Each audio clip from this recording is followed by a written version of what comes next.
Thank you very much. I'm very pleased to be here and wish to express my congratulations to the TED group here for its organizational capabilities.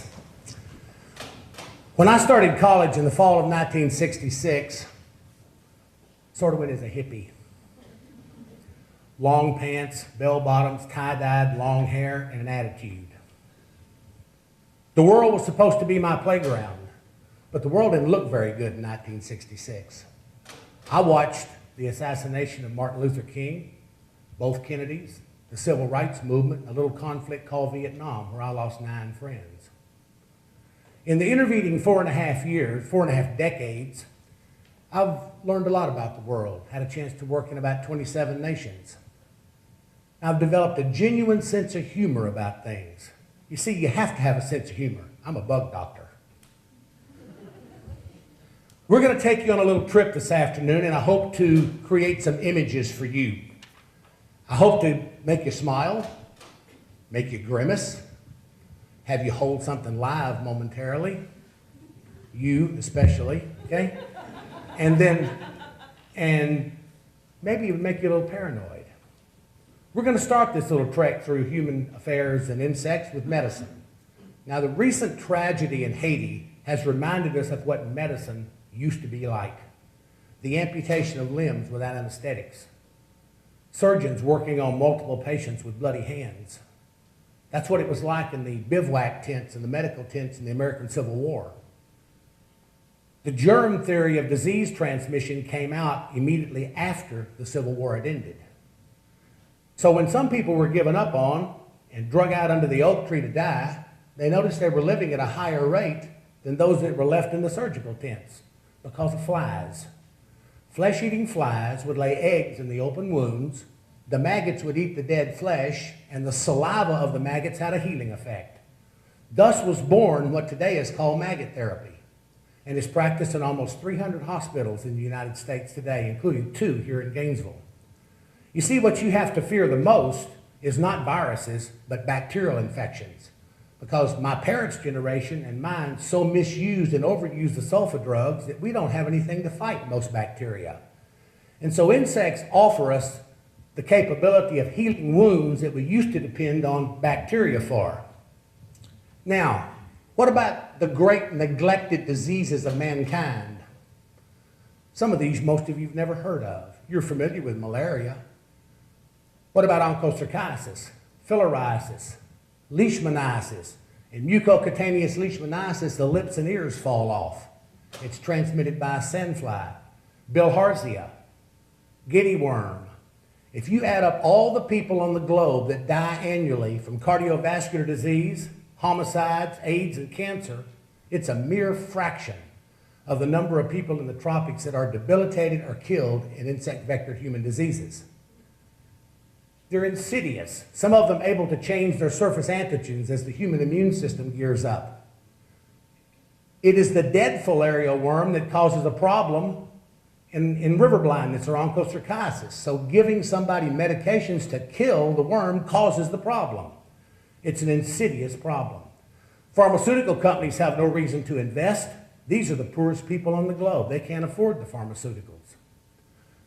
Moving on to venoms and poisons. There's been a lot of research for a long period of time in insects and related arthropods over the venoms and poisons and their medicinal effect. Turns out these are extraordinarily complicated compounds. And our ability to separate them and fractionate them into individual parts has yielded quite a few treatments for cardiovascular disease and hypertension. One of the latest discoveries coming from a Chilean tarantula that was in fact a cardiovascular treatment. There are many more applications to medicine.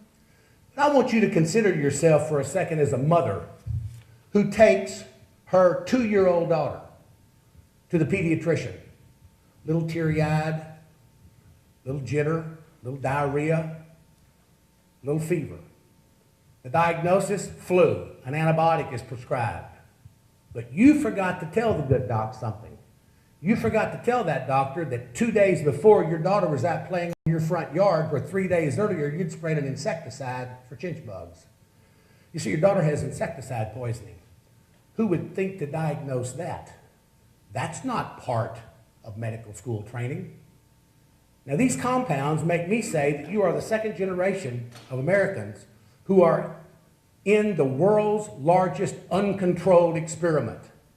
What are the long-term consequences of low-dose exposure to synthetic organic pesticides? We don't know, but they're in virtually everything you eat, so you're not going to escape them. Now, we talk a lot about health care in this country. We talk a lot. I often wonder, and I want to challenge you students that are here today to do a little critical thinking. How did we evolve in this nation to a point where we pay for our food with cash and our health care with an insurance card? How did we get to that point? What's going on here? I wonder what would happen if, say, we banned health insurance, made it illegal. Would the price come down? I don't know. But you're at a critical juncture where you're part of why you're getting a college education is to develop critical thinking skills necessary to question the norm. And I encourage you strongly to question the norm as you proceed. Well, let's see. You are exposed to a lot of things. Let's move on to food. By this time in your life, you have consumed approximately 8/10 to 1 entire pound of insect parts in your food. You're no worse for the wear. Little feet, little antennae, a maggot every once in a while, a wing cover. It's there. Nothing you can do about it. Okay? But there's some decisions you make that affect your environment, and you probably don't know you make them. When you stand at the supermarket counter and you sort through the fresh fruits and vegetables to find those that are unblemished, you have just added 7 pesticide applications to your environment. Is that a good trade-off? Or when you choose your bananas that in fact have no black stipples on the outside of them, what you have done is you have insisted that women in Central America spend 8 to 14 hours a day, most of them pregnant at the time, with up to their elbows in known teratogens, oncogens, and carcinogens. So you can have perfect bananas. Geez, you don't eat the peel anyway, do you? Well, you might, I don't know, okay? When you make those kinds of decisions, you place problems on the general environment. Stroll down the streets of Beijing and see what they offer as arthropods. Get on the floating markets in Bangkok, Thailand, and have them cook you any variety of arthropods. It turns out that arthropods are nutritious, and Western culture is the only society that doesn't eat them routinely. Go to West Africa in an official drum at a local village and eat palm weevil. You would never think of that, but you'll pay premium prices for escargot. They're full of protein, amino acids, and one thing you ladies need a lot of, calcium. Geez, could this be a treatment for osteoporosis? I don't know. We don't tend to eat them. But they're for sale everywhere. Emperor Hirohito of Japan in World War II was a great, he favored wasps, okay? Well, somewhere, someday, somehow, you're liable to open a box of raisins and have some of them moving around as you're trying to eat them. Or you're going to open a box of cereal and have it full of weevils. They're everywhere. It makes perfect sense that the largest single group of organisms on the planet has a lot of impact on human culture. Now, some of you are looking at me as if you think I'm on drugs or something, okay? I'm not. Who's had an encounter with insects in their food, okay? Good. See, I'm not lying about this. You're fixing to have another encounter in a few minutes. You just don't know it yet. Okay? Legend and mythology. From the ancient scarab of Egypt to the myth and legend of Native American tribes, insects and their relatives have played a tremendous role in human culture. The Hopi had a butterfly dance. The Mothway legend of the American Western Indians talked about Begochiti, who was a bisexual god who serviced the needs of both men and women. When he decided to leave, instead of following him, they committed incest. The net consequence was, so says the legend, that is illustrated by the moth's hurry to fly into flame. Well, moths do fly into flames, but it's not because they had an incestuous background. It's because, in fact, the way light affects the flight muscles. The Greeks had Arachne and Athena. Athena, the goddess of tapestry, Arachne beat her in a weaving contest. The net consequence, she was mad, insulted Arachne. Arachne committed suicide. Athena wouldn't let her die. Committed her to a life and eternity of weaving. So say the Greeks, that's where spiders came from. Arachnids, okay? Now, there's an ancient geological structure in Arizona called Spider Rock. Part of the Navajo culture told their children, if you misbehave, Spider Woman's going to come down from Spider Rock and take you up there and eat you. On the top of Spider Rock is a limestone deposit. Makes it white. See? The bones of misbehaving children. That's the way the legend worked. The Blackfeet believed dreams were brought. Okay? Aesop's fable and Dr. Seuss are replete with insects and arthropods. In various religious documents, the Bible, Quran, Torah, deal with bugs and what's kosher and what's not kosher. What are your myths and legends? Santa Claus? Easter Bunny?